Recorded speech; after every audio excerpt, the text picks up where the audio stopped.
mày bắn cho nó này bông trên tao bên ở miền đâu cho đây đây đây thôi mày bắn cho nó này thôi mày bắn cho căn cái phơi mau chiên tiền đây mày gìมันทากายมุดเทียนทำไมโจมเราเนี่ยทำไมบันโจมมาด้านนี้กันกับเพลิงมาเนี่ยไม่มาเชียนเปี้ยนเลยมุดกับไม่บอกว่าเขาให้ถอนออกไม่ให้ถอนคุยไทยได้อยู่ไหมเหรอบ้าคุยไทยได้อยู่ไหมเหรอได้เนี่ยได้ทำไมได้ไม่บันโจมมาไม่บันโจมมาทากายมุดเทียน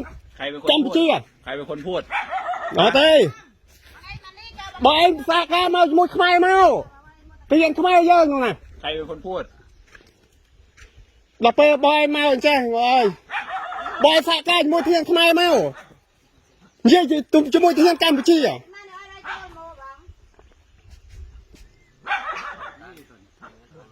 ที่คุยกับผู้ใหญ่บ้านไปอ่ะ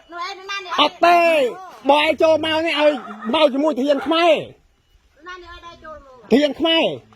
สากาขึ้นเต้บอยโจมาแต่เองแจ้งนี่จะบอกบ้างเขาคุยกันหมดแล้วบ้างเขาคุยกันหมดแล้วอดดังเรื่องเต้ไม่งั้น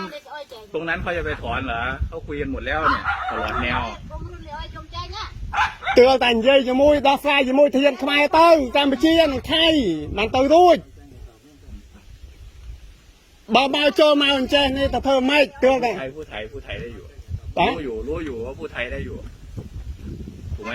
วันนั้นมาสลับบัดบ้านสลับบัดบ้านเต้เย่ขมายเมาจำเย่สำหรับจมูกเทียนกัมพูชีหนึ่งเทียนไทยเต้ไอ้ตัวนี้ถอนเมื่อไหร่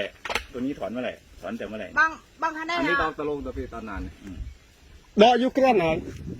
ไทยจะมาคายมันเงินเดือดดำเต็มๆเนี่ยแล้วตรงนี้ล่ะตรงนี้จะถอนตอนไหนอดดังเต้ตัวแต่อดนี่ก็ยดดัก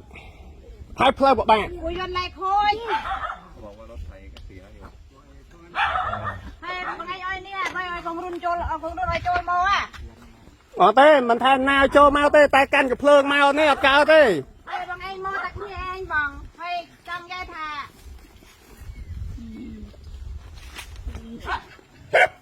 ให้ของรุ่นโน้ตได้กี่ไอ้โจลมาเปรย์เปรือน่ะเมียนาวโจได้เมียนตัดโจมาจัดไอ้หน่อยโจลมาตัวน่ะได้โจลโมปีนแต่ปีนนาปีนในแต่เปี้ยโจลโมมันได้ใครก่อนยืดไว้นานตายเนาะก็แต่เฮียแม่อ้อยใจหน่อยอ้อยนายใน